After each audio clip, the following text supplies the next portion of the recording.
अस्सलाम वालेकुम एवरीवन। तो अगला टॉपिक जो हमने करना है वो है यूरिटेरिक स्टोन्स। ठीक है, रीनल स्टोन्स का हम लोगों ने जिक्र कर लिया था। थोड़ा सा डिफरेंस होता है यूरिटेरिक स्टोन्स की मैनेजमेंट में और रीनल स्टोन्स की मैनेजमेंट में, तो इस वजह से हम उसको थोड़ा डिस्कस कर लेते हैं। इंपॉर्टेंट बात यह है ना कि हमारे पास, आपको पता है कि किडनी तो थोड़ा सा बड़ा ऑर्गन है, यूरिटर के अंदर तो स्पेस है ही नहीं ना। किडनी तो ये इतनी बड़ी सी आपकी, और किडनी के अंदर हमने कहा था कि छोटी सी गोल्ड स्टोन्स भी बन सकती हैं, जो आपकी जैसे कैल्शियम ऑक्सिलेट की होती है, वो छोटी होती है, राउंडेड होती है। और बहुत बड़ी स्ट्रूवाइड स्टोन्स जिनको हम जो स्टैग हॉर्न कैलकुलाई बनाते हैं, स्टैग हॉर्न का मतलब है कि इतने बड़े हो जाएंगे कि वो कैलिसीज में पूरा भर जाएगा। इतने बड़े बड़े स्टोन्स भी किडनी के अंदर बन सकते हैं। तो ये तो किडनी है क्योंकि ये आपका बड़ा स्ट्रक्चर है, बर्दाश्त कर सकता है। और इवन कई बार ऐसा होता है कि स्टैग हॉर्न कैलकुलाई होते हैं जो बड़े साइज के होते हैं, तब भी पेशेंट को इतना ज्यादा दर्द नहीं होता कि वो लोट पोट हो जाए और उससे हिला बिना जा रहा हो, और वो मतलब बस समझने के दर्द से बंदा कहते हैं कि मरने वाला हूँ। इतना दर्द कई बार तब भी नहीं होता। लेकिन यूरिटर, अब आप खुद देखें कि स्ट्रक्चर ये है कितना छोटा सा, इसके अंदर ल्यूमेन कितना सा है, बेचारे के अंदर इतनी सी तो जगह है।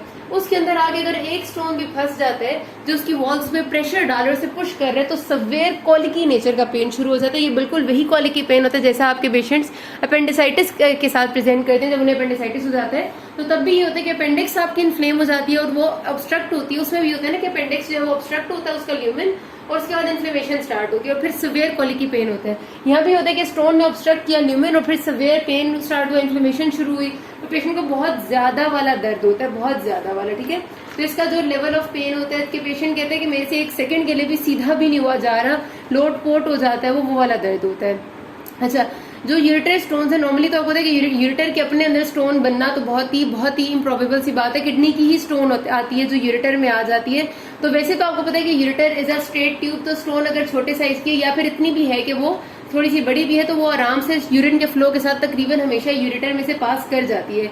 लेकिन कुछ जगह ऐसी जहां पर नैरोइंग आती है, नैरोइंग वाली प्लेसेस ना आपसे एमसीक्यू में या फिर वाइवा में पूछना है तो आपने इनको याद रखना है। सबसे पहले नैरोइंग आती है ये पेल्वी यूरिटेरिक जंक्शन पे, यूरिटर और रीनल पेल्विस जहाँ जुड़े होते हैं, यहाँ पर थोड़ा सा नैरोइंग इसको हम कहते हैं। ठीक है, तो नंबर 1 नैरोइंग आपकी आती है इस जगह पे।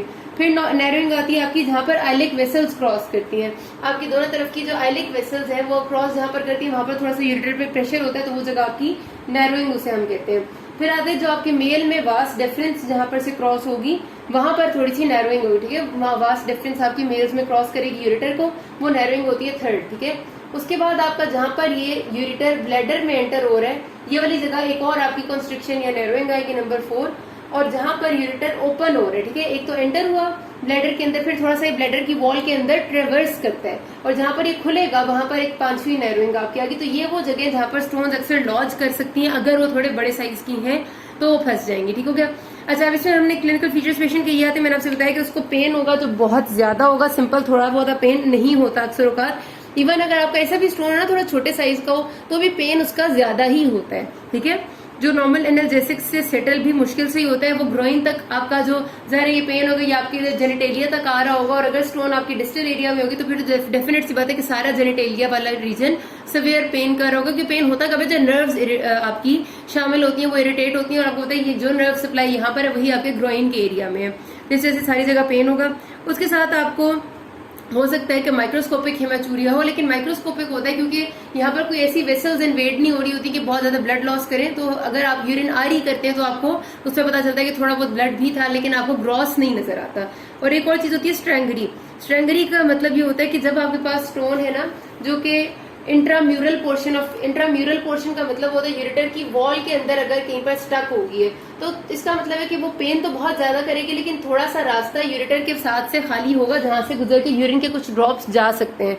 तो यूरिन के कुछ ड्रॉप्स जो गुजर के नीचे जाते हैं और वो आपको चंद ड्रॉप्स ऑफ यूरिन बाहर एक्सक्रीट होता है। वैसे तो अगर पूरी स्टोन है जिसने ऑब्स्ट्रक्ट कर दी तो फिर तो यूरिन आएगा ही नहीं, लेकिन अगर कुछ ड्रॉप्स ऑफ यूरिन नीचे पास होकर जा रहा है तो उसको स्ट्रेंगरी कहते हैं। और उसका मतलब ये होता है कि स्टोन आपकी इंट्राम्यूरल यानी कि वॉल ऑफ द जो आपका ये है यूरिटर या यूरिनरी ब्लैडर, इसके अंदर स्टोन स्टक है और थोड़े से रास्ते से कुछ कतरे गुजर के आ रहे हैं, उसको स्ट्रेंगरी कहते हैं।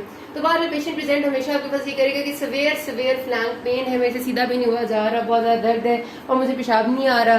ठीक है, पेशेंट यही कंप्लेन करते हैं, या फिर अगर कुछ कतरे गिर रहे हैं, बस इतना सब होगा। तो इससे आपको अंदाजा हो जाता है कि यकीनी तौर पर कुछ चीज है जिसने ल्यूमेन को सडन ऑब्स्ट्रक्ट किया। फिर उसकी हिस्ट्री एक्यूट ही होती है नॉर्मली, क्योंकि क्रॉनिक यूरिटेरिक स्टोन्स रहती ही नहीं है। यूरिटर में स्टोन्स बहुत अरसे तक के लिए नहीं छोड़ी जा सकती, वो दर्द ही इतना करती है। इसके अलावा इन्वेस्टिगेशन अल्ट्रासाउंड आप करते हैं, तो भी आपको नजर आ जाती है स्टोन। एक्सरे वही बात है, किडनी यूरेटर ब्लैडर आप करेंगे तो यूरिक एसिड स्टोन्स के अलावा बाकी सारी रेडियो ओपेक होती हैं, वो नजर आ जाती है, लेकिन यूरिक एसिड स्टोन्स के लिए फिर आपको अल्ट्रासाउंड की हेल्प लेनी पड़ती है।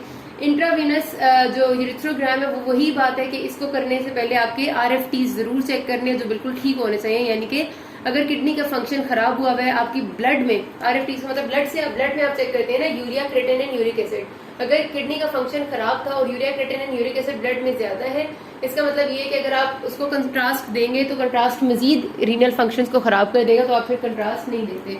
तो ये करने के से पहले कर देखना होता है आपने। और CT स्कैन अगर आप कराएंगे दिस इज गोल्ड स्टैंडर्ड। हमेशा याद रखना कि हम नहीं कराते क्योंकि जरूरत नहीं पड़ती, नॉर्मली एक्सरे पे ही स्टोन नजर आ जाती है, हम दूसरी इन्वेस्टिगेशन कराते ही नहीं है। लेकिन जो गोल्ड स्टैंडर्ड होती है ना, उसका मतलब ये कि वो इन्वेस्टिगेशन है जो 100% तो चलो कोई भी अच्छी नहीं होती, लेकिन जिसकी स्पेसिफिसिटी और सेंसिटिविटी सबसे अच्छी है, जो सबसे अच्छे तरीके से हमें डिटेल में बताएगी कि क्या चीज है, तो वो आपकी non contrast enhanced CT scan है। ठीक है, तो ये आपने भूलना नहीं है। अच्छा, अब इसकी ट्रीटमेंट ऑप्शंस को डिस्कस कर लेते हैं, जो हमारी मेन बात है। तकरीबन 90% यूरेटर की भी ऐसी स्टोन्स होती हैं जो खुद ब खुद ही पास कर जाती हैं। हमने सिर्फ ये करना होता है कि हमने पेशेंट को सबसे पहले जब आए तो उसको एनाल्जेसिक्स देनी होती है और उसको अपने पास एडमिट करके उसकी हाइड्रेशन मेंटेन करनी होती है। देखना होता है कि ऐसा तो नहीं हो रहा कि वो अगर कंप्लीट एन यूरिया है पेशेंट को, वो यूरिन बिल्कुल पास नहीं कर रहा, तो उसको आहिस्ता आहिस्ता हाइड्रोनेफ्रोसिस डेवलप हो जाएगा। तो हमने ऐसा नहीं करना कि हमें पेशेंट हमारे पास आए और वो कह रहे कि मुझे यूरिन नहीं पास हो रहा, मुझे बहुत सिवियर दर्द है, यूरिन नहीं पास किया, सपोज हो गया था मैं 2 घंटे से नहीं किया। 2 घंटे ना करना इतनी मुश्किल बात नहीं है, लेकिन हो सकता है कि 2 घंटे पहले ही उसकी स्टोन आके फंसी और अब उसको अगले 6 घंटे या 12 घंटे मजीद यूरिन ना आए क्योंकि उसकी ऑब्स्ट्रक्शन हुई है। तो आपने कभी भी ऐसे पेशेंट को एनाल्जेसिक्स दे के घर नहीं भेज देना होता। आपने इन्वेस्टिगेट भी करना है, स्टोन भी देखनी है और फिर देखना है कि क्या ऐसी स्टोन है कि साथ यूरिन पास हो रहा है। अगर यूरिन पास हो रहा है तो फिर इमरजेंसी नहीं है, लेकिन अगर यूरिन नहीं पास हो रहा तो फिर तो हर सूरत में इमरजेंसी है कि आपने उसकी इंटरवेंशन करनी है। तो 90% स्टोन्स ऐसी होती हैं जो कि 2-3 हफ्ते में खुद ब खुद पास कर जाती हैं। वो होती है 5 मिलीमीटर से छोटी, आपको अल्ट्रासाउंड पे उसका साइज पता चल जाता है। ठीक है, 5 मिलीमीटर से छोटी होती है और यूरिन के साथ साथ फ्लो चल रही होती है। ठीक है, और इतना सिवियर पेन नहीं होता, पेन एनाल्जेसिक से सेटल हो जाता है। सिर्फ वो स्टोन्स होती हैं जिनको हम 2-3 हफ्ते देख लेते हैं कि वो पास करती हैं या नहीं करती। उसके अलावा अगर पेन मुसलसल है जो एनाल्जेसिक से सेटल नहीं कर रहा, साथ पेशेंट को फीवर डेवलप हो रहा है, फीवर का मतलब है कि डेफिनेटली आपको इन्फेक्शन स्टार्ट हो रहा है। ठीक है, उसके साथ जैसे मैंने आपको बताया कि ऑब्स्ट्रक्शन इस तरह से है कि यूरिन साथ पास नहीं हो रहा या फिर RFTs डिरेंज होते जा रहे हैं और या फिर ऐसा है कि सब कुछ ठीक है, मतलब एनाल्जेसिक से दर्द का आराम भी आ जाता है और हमें पता है स्टोन 5 मिलीमीटर से छोटी भी है, पेशेंट को बुखार भी नहीं हो रहा, लेकिन स्टोन है यूरेटर में और 6 हफ्ते हो गए और स्टोन निकली नहीं है। तो अगर सब ठीक भी है तो आप अगर 6 हफ्ते तक भी स्टोन खुद ब खुद पास नहीं हुई तो फिर आपने इंटरवेंशन करके उसको निकालना है, क्योंकि किसी भी वक्त वो प्रॉब्लम कर सकती है। इंटरवेंशन में हमारे पास क्या क्या ऑप्शंस आती हैं, बहुत सिंपल सी है, पहले भी आपने पढ़ी हुई सादी सी बातें हैं। यहाँ पे सबसे पहली है यूरेट्रोस्कोपिक स्टोन ट्रीटमेंट। यूरेटेरोस्कोपिक जो आपकी स्टोन ट्रीटमेंट प्रोसीजर होता है, इसका मतलब ये है कि आप थ्रू यूरिथ्रा जाएंगे इनटू यूरेटर। ठीक है, यहाँ पर आप एक पास करेंगे एंडोस्कोप। एंडोस्कोप आपको पता है कि कैमरा टाइप एक डिवाइस होती है। यहाँ से आप गए, ठीक है, आप यूरेथ्रा से गए, ब्लैडर से गए और आपने यूरेटर तक एंडोस्कोप ले गए। अब इस एंडोस्कोप से आप डायरेक्टली स्टोन को विजुअलाइज भी कर लेते हैं कि यूरेटर में कहाँ पर फंसी हुई है, और आपके पास आगे ये वाले सारे डिफरेंट तरीके होते हैं, ये तीनों, जिनको इस्तेमाल करके आप स्टोन को रिट्रीव कर सकते हैं। ठीक है, तो यूरेट्रोस्कोपिक स्टोन ट्रीटमेंट के अंदर ये तीनों चीजें हैं जो इस्तेमाल होती हैं। यूरेट्रोस्कोप का मतलब है कि हमने एंडोस्कोप पास कर लिए through urethra into the bladder into the ureter. उस एंडोस्कोप से अब हम देख रहे हैं, और आपको पता है कि एंडोस्कोप सिर्फ ये नहीं होता कि आपने वो पास कर लिया तो उसके साथ कोई और चीज नहीं जा सकती, उसके साथ हम गाइड वायर डाल सकते हैं, हम स्टेंट डाल सकते हैं, हम डॉर्मिया बास्केट डाल सकते हैं और हम स्टोन को निकाल सकते हैं। ये बिल्कुल उसी तरह, अगर आपने कभी वो देखा हो, जब हमने गॉल ब्लैडर पढ़ा था तो हमने पढ़ा था कि गॉल ब्लैडर या बाइल डक्ट में स्टोन हो तो किस किस तरह निकलती है। ये वही सारे तरीके हैं जो अब हम यूरेटर के साथ कर रहे हैं। तो उसमें आपका एक जो तरीका ये होता है कि आपकी ये जो एंडोस्कोप है जो हम डालेंगे, वो एक तो ये कि रिजिड है, रिजिड वाली होती है कि ज्यादा ऊपर तक नहीं जा सकती, एक हद तक चली जाती है यूरेटर में। लेकिन जो फ्लेक्सिबल स्टोन्स आई हैं वो पूरा रीनल पेल्विस तक चली जाती हैं, और अगर स्टोन रीनल पेल्विस के करीब भी पड़ी हुई है तो वो उसको ब्रेक कर देती हैं और फिर वो खुद ब खुद ही यूरिन के फ्लो के साथ निकल जाती है। लेकिन उससे बेहतर ये तरीका होता है कि हम ऐसा करने के बजाय एंडोस्कोप जब हमने पास किए तो उसके साथ हम ये कर सकते हैं कि हम डबल जे स्टेंट डाल सकते हैं। डबल जे स्टेंट वही वाला स्टेंट है जो मैंने आपको बताया था, जिसके 2 जगह कॉइल्स होते हैं। कॉइल इधर आएगी किडनी में और दूसरी कॉइल उसकी ब्लैडर में आएगी, और इसका मकसद ये होता है कि यूरेटर पेटेंट रहे। यूरेटर पेटेंट हो जाएगा, पेटेंट का मतलब है वो खुल जाएगा, स्टोन जो भी होगी वो आपकी साथ निकल के ब्लैडर से यूरेथ्रा से आ जाएगी, ठीक है। तो आप डबल जे स्टेंट साथ डाल सकते हैं एंडोस्कोप करते हुए, एंडोस्कोपिक प्रोसीजर के साथ। तो इसका फायदा ये होता है कि इससे यूरेटर आपका खुल जाता है और छोटे जो स्टोन्स हैं वो आराम से पास भी हो सकते हैं। और या फिर ये हो सकता है कि अगर आपने स्टोन को बाद में किसी सर्जिकल प्रोसीजर से ठीक करना चाह रहे हैं, ओपन सर्जरी से निकालना चाह रहे हैं, तो तब तक के लिए एटलीस्ट यूरेटर पेटेंट हो जाएगा। यूरेटर का पेटेंट होना इसलिए जरूरी है कि किडनी हाइड्रोनेफ्रोसिस डेवलप नहीं करेगी, यूरिन का फ्लो चलता रहेगा तो किडनी आपकी ठीक रहेगी, इसलिए यूरेटर को पेटेंट करना। तो एक हम ये काम कर सकते हैं। दूसरा स्टोन रिट्रीवल का तरीका है वही वाली डॉर्मिया बास्केट। डॉर्मिया बास्केट आपको पता है कि हम एंडोस्कोप के साथ ही ऐसे पास करते हैं। एक बिल्कुल स्ट्रेट सा इंस्ट्रूमेंट होता है जिसके एंड में ऐसे एक बास्केट टाइप चीज बनी हुई होती है, ठीक है, मतलब जो उसके अंदर होता है बेसिकली। इसके अंदर ये बास्केट जो है ना ये अंदर बंद होती है। जब हम वहां पर पहुंचते हैं एंडोस्कोप से हम देखते हैं स्टोन आगे पड़ी हुई, फिर हम डॉर्मिया बास्केट को यूं आगे करते हैं, वो खुलती है डॉर्मिया बास्केट और स्टोन उसके अंदर आ जाती है। लेकिन इसमें यही बात है कि इसमें कॉम्प्लिकेशन का खतरा बहुत ज्यादा है कि डॉर्मिया बास्केट जब खुलेगी तो खुल के वो यूरेटर की वॉल्स को ना डैमेज कर सकती है, क्योंकि यूरेटर की वॉल्स बहुत ही ज़्यादा है, इतनी फ्रेजाइल तो नहीं होती लेकिन इट कैन कॉज डैमेज, ठीक है।